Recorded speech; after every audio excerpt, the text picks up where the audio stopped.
Conversations with Cat Partners version 3.0. We are so honored to have our third guest, Mr. Josh Uminski, joining us.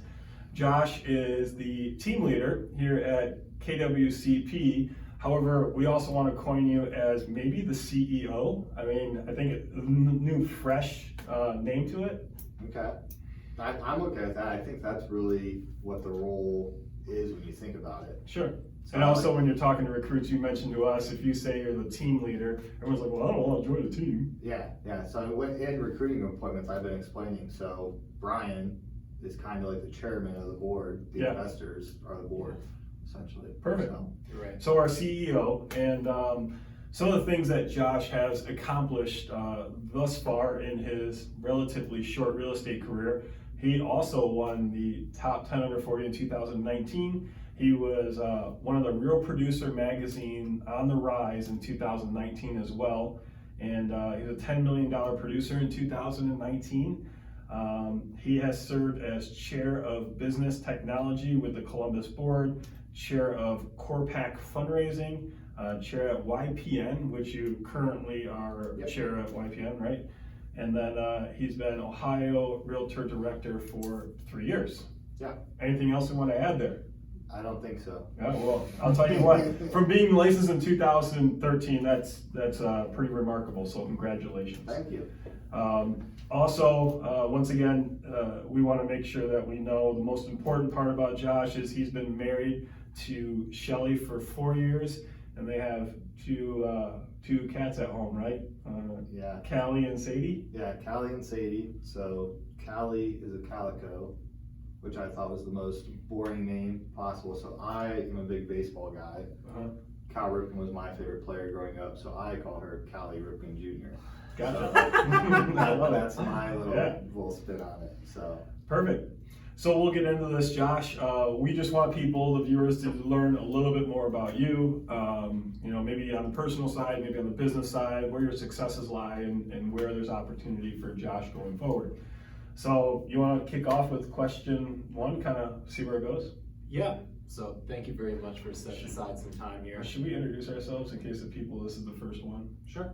I'm Taylor Colin, run Pure Equity Group and agent in the Market Center here at Capital Partners. Jonathan Tomka, and we're part of the Career Development Committee with the ALC. Yep.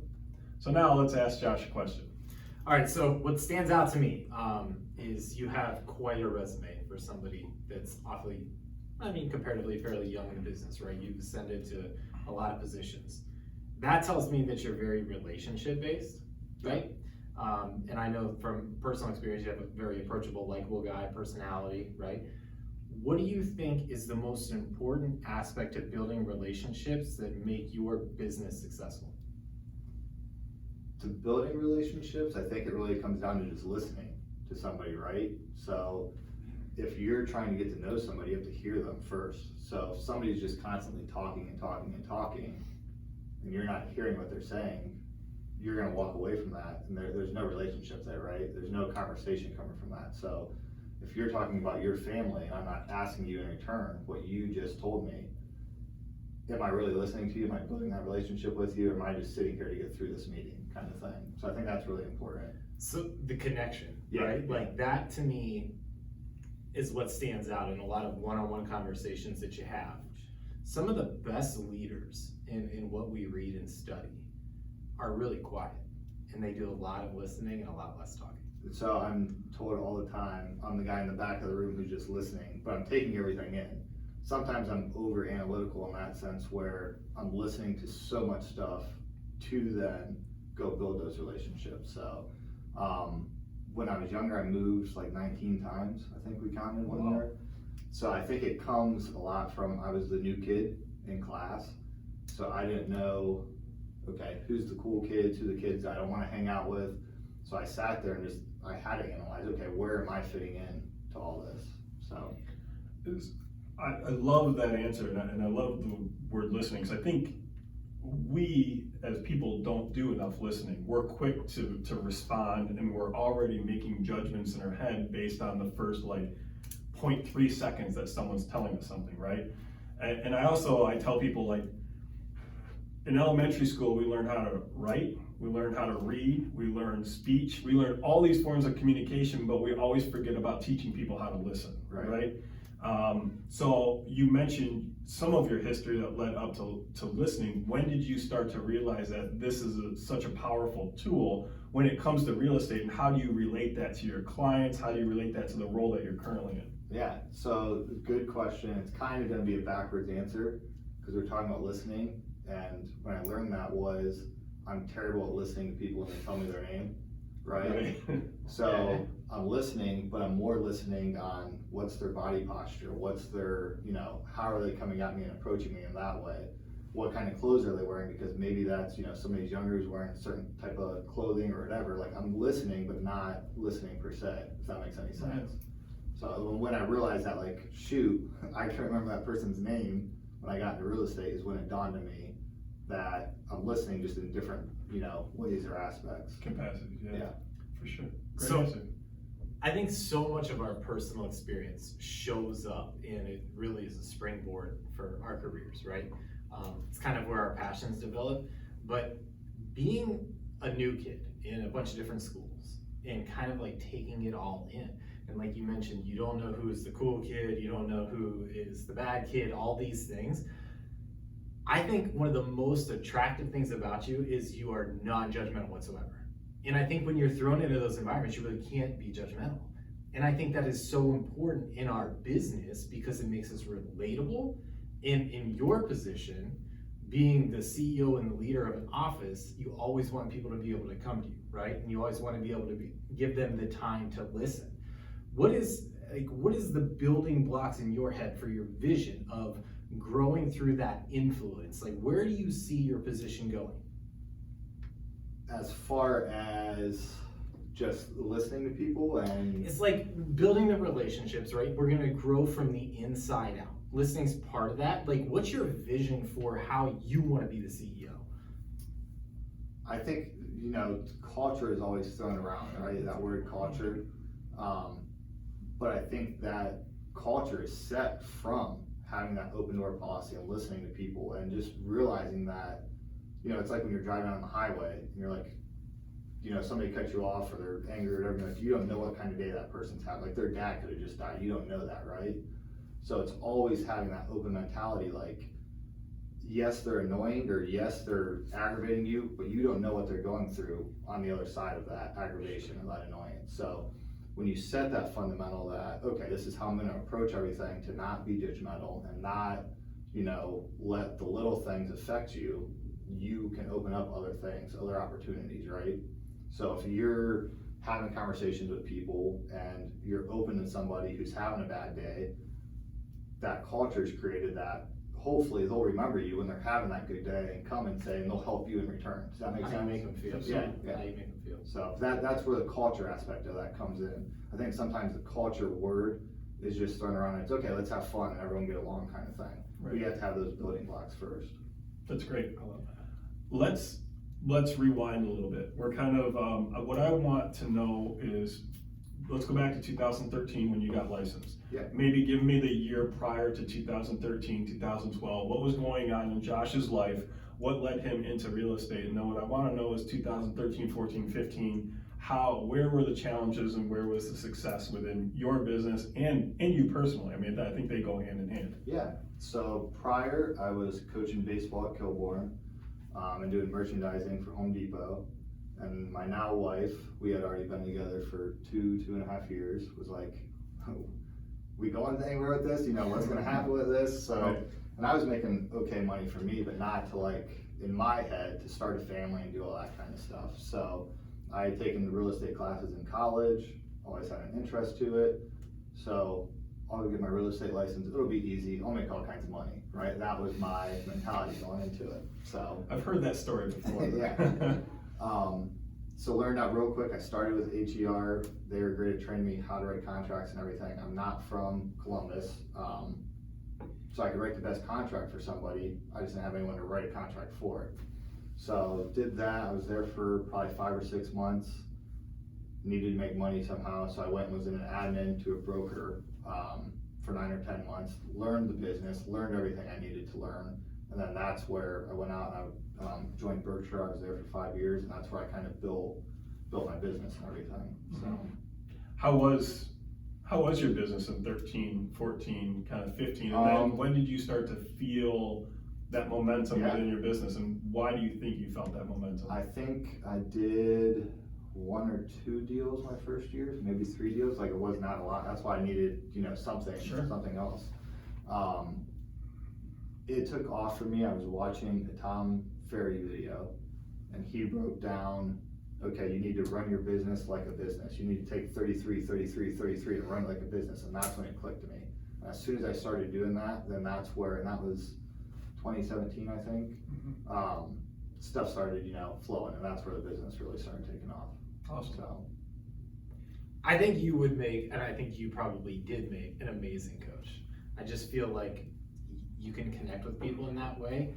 Do you see some of those attributes that it takes to kind of teach people on the field or relate and push people, translating into how you are developing agents within the office? yeah, absolutely. Because I think that, in real estate, it's a perfect example. There's no one right way to do something, right?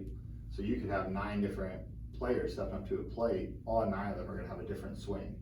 So instead of saying cock your elbow up or swing this way, you have to coach them to what their swing is. I think a lot of times people just say, no, this is how you swing a bat, and that's not right. You're a big golfer. There's multiple ways you can swing a golf club to get the same result. Right. So it's the same thing with real estate. So somebody's been doing it for 30 years, they may have one way to do it. Somebody who's newer may have a different way. So how can you coach them in what they're good at to get the end result? Right. Yeah. And that personalized coaching is, I think, what people are looking for today, right? Yeah. How are you going to teach me to do it the way that I want to do it? How does that apply to me? That's a really great mentality. I like the analogy. So let's say you get a brand new agent in your office and they have signed the paperwork for KW Capital Partners. They just got their real estate license. What are you telling them to do next? How are they going to grow their business at a pace that is... Every single person you know that you're a real estate agent. Yeah. No one's gonna use you if you're a secret agent. So if no one knows you're an agent, who the heck's gonna use you? So I think Josh Nungesser said the exact same thing, didn't he? Yeah. And I think even Lori said the exact same thing with sending out the letters. yeah, yep. So and when it started taking off for me, I wouldn't even have clients. This was back when you could actually look at houses longer than 2 days. But I would go preview a house and take a picture and say, hey, I'm looking at houses today. Right. The people on the other side, on Facebook or Instagram, they didn't know there was no one there with me. They just thought I was out working. So it's always that perception. So if you don't have clients, still let those people know what you're doing and who you are and how you can help them. So you don't need to have, look at this house for sale, look at this closing I just had. It goes back to that. There's other ways to do it. Just figure out those ways. Yeah. Right. Do you feel like a lot of people that are new to the business have similar misconceptions about how to present themselves, or maybe they feel like they need more experience before they can get out there and do that? They're not too sure of themselves yet. It sounds like you kind of work backwards to help them solve that. Yeah, absolutely. I think that you guys have probably heard it too, where somebody's like, well, I don't have clients, or I don't have a house to sell. What do I do? Yeah, figure it out. Go talk to a builder rep. You know what I mean? Market their house. Just talk to the rep and put it out there. Hey, I'm talking to so-and-so with MI Homes or Ryan Homes or whoever it might be, just to put that content out there. So Go. So let's, taking that a little bit further, right? Talk about being an athlete, being a coach, the value of practice. So many people in a busy market don't put a lot of value on practicing a presentation or practicing a phone script or role playing a FISBO call, anything like that. So talk to me about what you found the importance of practice, or what you think about that being a brand new agent. Yeah. Or experienced agent. So I think and I still to this day, I have that mindset. It's just something we all naturally have is, I don't want to do this because I'm not good enough at it yet. And then you put it off, right? So if you're going to call leads, well, I don't know my scripture, I don't do it. Well, one, you do have to practice, you have to know that stuff. But the only way you're ever going to get better is if you do it, right? So yes, you might miss out on a couple leads here or there, you might lose a listing appointment, but until you go sit in that listing appointment and do it and fail, you don't know how to get better at it, right? So to the coaching aspect, if you're a pitcher and you're gonna go pitch, you can pitch in the bullpen all day. Until you face that batter who's gonna hit a ball back at you, it's a different feeling. You have to go experience it, so. I love that. That's- And one of the beauties about real estate is, so I was in metal sales with Worthington Industries before I got into real estate. And you only had so many purchasers that you could call on as a sales rep in your territory. Say there would be like 100, right? And their turnover isn't like significant to where that's gonna change on a yearly basis drastically. But the beauty about real estate is, guess what? Every single day there's a new list of buyers and sellers out there. Yeah. And if, don't get me wrong, script, role play, all that sort is incredibly important, but if you're not taking action and practicing live on people, then guess what? Tomorrow there's a brand new list of buyers that you can go practice on. Yeah, and I always relate it back to, so when I was a new agent and I would sit in the YPN at Columbus Realtors, I used to be so afraid to say, hi, I'm Josh Uminski with Berkshire Hathaway. Like, I would be nervous as people was coming around the room like, shoot, getting closer to where now they'll throw me up in front of 100 people and say, just talk. I'm like, what am I supposed to talk about? Just talk. Like, so Or it's get in that- front of a camera and stuff, Yeah, right? yeah. So it's just that looking back 7 years ago, I was afraid but it's going through it and doing it every month and then just getting better at it and more comfortable with it, and it's anything in life. Yeah, the repetition, right? Yeah. How about the value of being involved and engaged? Like, you are a very involved guy, and I think that that's amazing. Personally, I struggled with that, right? Because I was like, I need a deal. Yep. And so for me, I was a little bit more paranoid about being productive. Talk about the value in like what the exposure has done for your mindset, the ability to think bigger, your career. I mean, whatever, your experience is, but you're so involved with the YPN, with the board of realtors. Tell us a little bit about that. That everyone, even when I worked for the admin, or when I was the admin for the broker, everyone would always say, that doesn't make you money. Being involved, doing stuff for free doesn't make you money. Okay. So one thing I found real quick was it helped me be in the business. When I didn't have buyers, when I didn't have sellers, I was still in the business doing something, which, as you guys know, even if you do something today, 3 months from now, it's gonna pay off. It's just the way it works, right? Yeah. So that was one thing I realized. The other thing is this past year in this market, I now have people calling me, hey, you're involved at Columbus Realtors. This agent's selling this house. Do you know them? Can you make that phone call for me? So it's having those connections now where those same people who told me 4 or 5 years ago, you'll never make money from that. This market, it has come, twofold in that sense.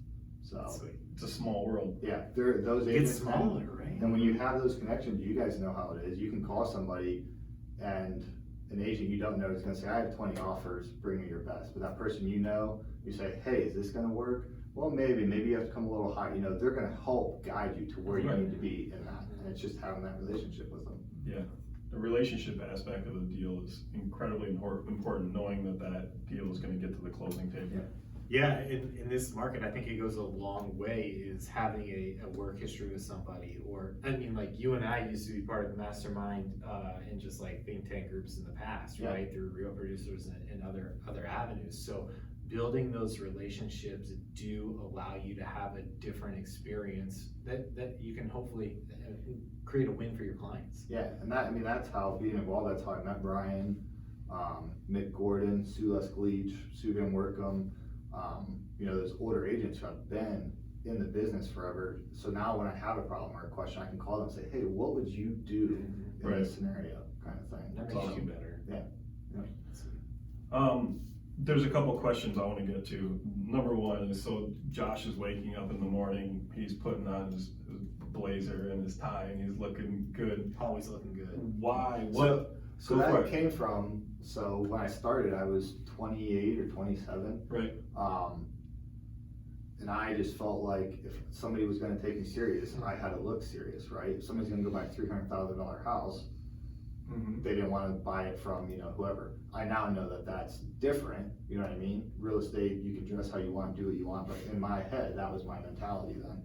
To where now, it's just like my uniform. Like when I Yeah. put it on in the morning, like that's, Makes you okay, feel good. you're ready, yeah. Awesome. So, When, Mindset, yeah. when you're putting your threads on, what keeps you motivated? What are you thinking? Like, why am I doing what I'm doing on a daily basis? What's the why behind Josh? it sounds cocky and arrogant when you say it, but to be the best, right? And that's the best at whatever it is that day or whatever the big picture is. But if you're not trying to be the best in my world, what are you doing anything for, right? If you're gonna half-ass something, why do it at all? So I'm a big Tom Brady fan.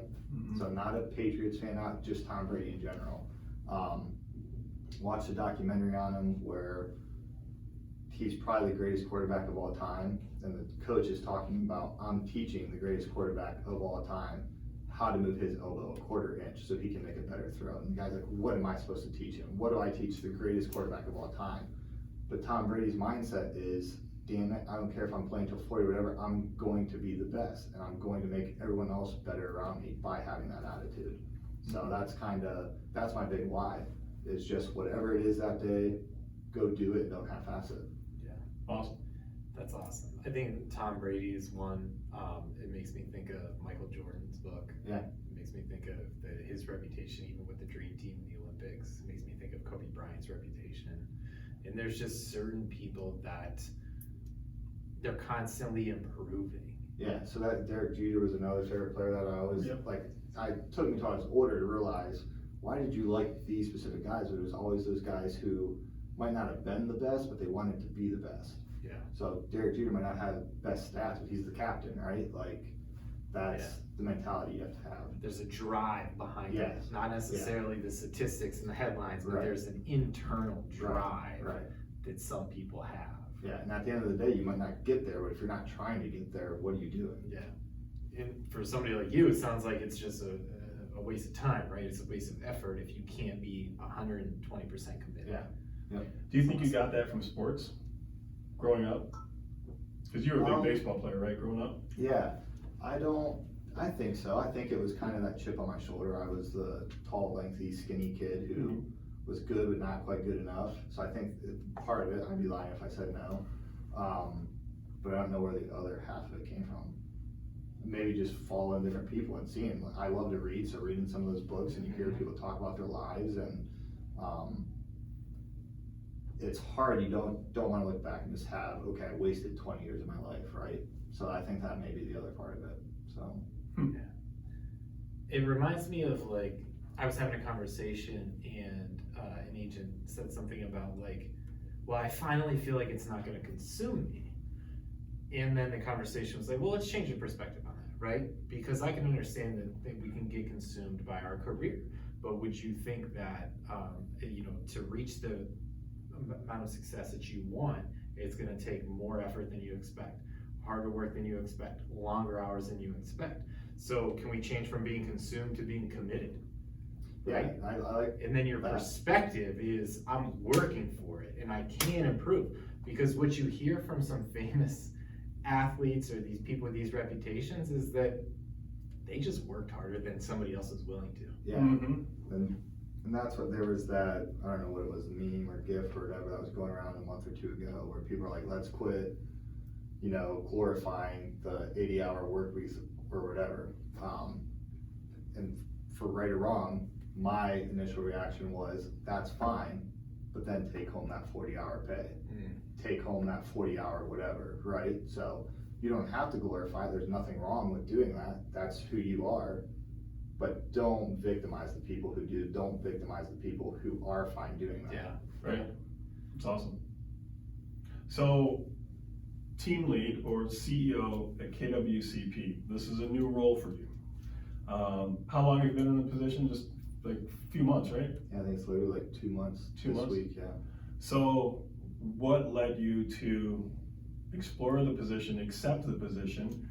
Is it what you expected? And what are some of the challenges that you're facing? What are some of the successes that you're seeing? honestly had no idea I ever even wanted the position or had even thought about the position. Was doing leadership training in Dayton with the region, and they had discussed certain things and heard stories from other past team leads, and then my mind started like, okay, well maybe someday. Just so happened that I got a phone call the next week that said, hey, wasn't asking me if I was interested, but do I know anyone else? And then that's where I was like, what if I'm interested? So then that's kind of how it took off from there, but it was never something I was like, oh, I want to be a TL someday, right? I didn't even know how you became a TL. I just thought it was somebody who was randomly hired, whatever. So in the role, what was the second part of the question? Just why you accepted it, Yeah, how, what your expectations are now kind of going forward after you've been in it for a couple months. Yeah, so why I accepted it, I liked seeing people grow, right? So I learned with my team that I was more excited on our Monday morning meetings when they put somebody in contract, when they, sold a house, whatever, to see that excitement. So that's where I was learning, for me, to put somebody in contract over a weekend, like, I should be doing that. Like, if I'm not doing that, I'm not doing my job. So that was really appealing to me here. Okay, let's go help all these other agents grow and do what they want to achieve. As far as the new role, it's completely different. So that's been the hardest thing. And honestly, I was thinking this morning, I realized it's just different, completely different aspect of just switching kind of that mindset you were talking about. So in real estate, when you're selling, you usually have all day to do the paperwork, talk to the lenders, title, whatever you need to do, right? And then your appointments are usually in the evenings, showing houses and doing listing appointments because people are working. That, it's taken me 2 months to realize that's just flipped, right? So all my appointments now are during the day usually, and all my paperwork is at night. So, but the first month, I'm just like, man, I cannot, you know what I mean? It's like go from day shift to night shift. Yeah, I cannot, I'm trying to fit different things in, I'm just like, what am I doing wrong? So it literally dawned on me this morning when I was in the shower, I do my best thing in the shower, that like, it's just flip-flop, Josh, like that's all it is. So it's just having that different mindset, instead of feeling so consumed with it, like I was, it's, okay, change the perspective, change how you're thinking, change how you're looking at it. Because there's always a way to figure whatever it is out, it's just figuring it out. Awesome. I mean, that is the foundation to success, is, Yeah.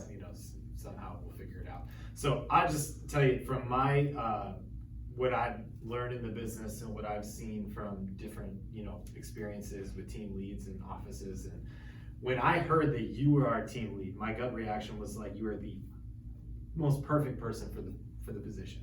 From what I knew about you in the industry, from our experiences in some mastermind and working together, and what I saw about your involvement, your engagement with the YPN, being relatable, the 10 under 40 that I attended the luncheon, I mean, that's where you and I first started to chat.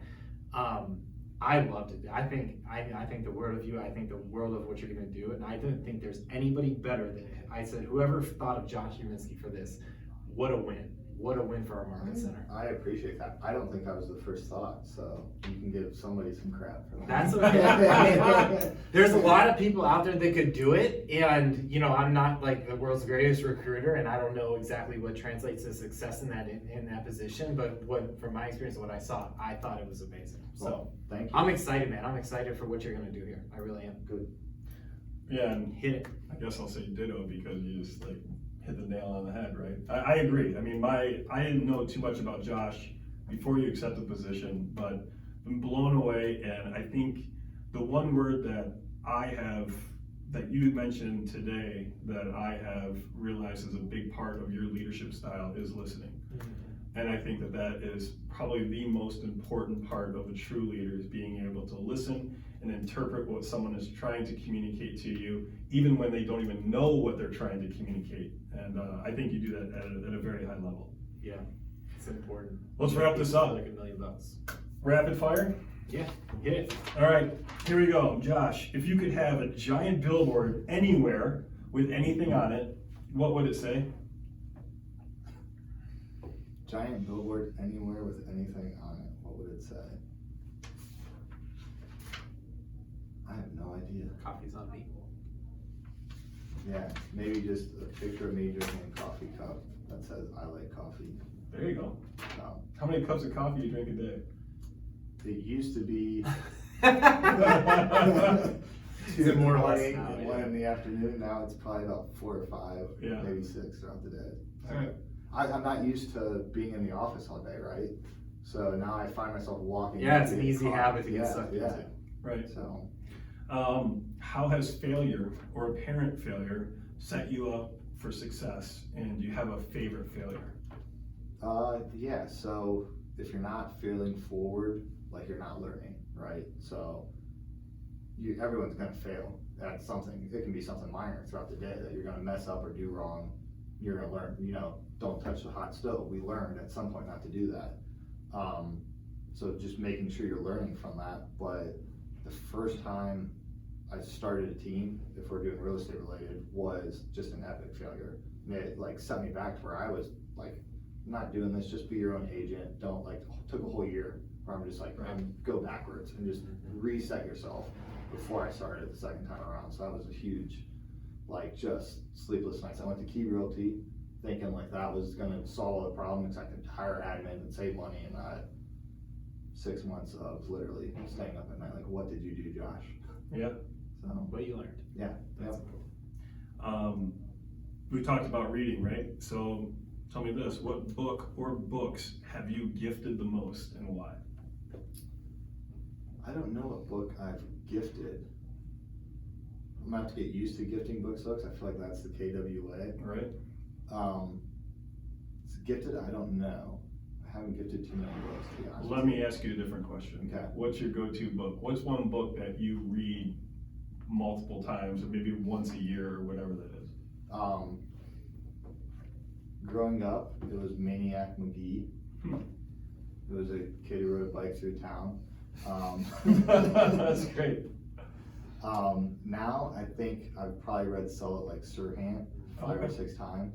Awesome. So yeah, to me that was the first book I read that dove into what can you do individually, schedules and things that was more realistic. So like when I read the Red Book, right, I'm involved. So my struggle with that was, okay, I have 40 deals hired on them. Well, what if I'm not quite to 40 deals, but I'm still super busy in Right. the business? How do I make that work? So that's why I'd like to sell like Sirhan. Good. Awesome. In the last 5 years, what new belief, behavior, or habit do you feel has improved your life the most? Waking up at 4:45, 5 in the morning. So That's both Josh's, right? I think Nungusser is a 5 o'clock or 5:30 or something like that. Why? Why do you wake up that early? no one can bother you, no one else is up then. So it's that first 2 hours of the day, I literally have to myself, whether I'm working out or just drinking coffee or working, whatever it might be, no one's bothering me. I can guarantee that every morning then. So We're seeing some consistencies Yeah. with these, aren't we? Like, make sure everyone know you're in real estate and get your ass out of bed. That's it.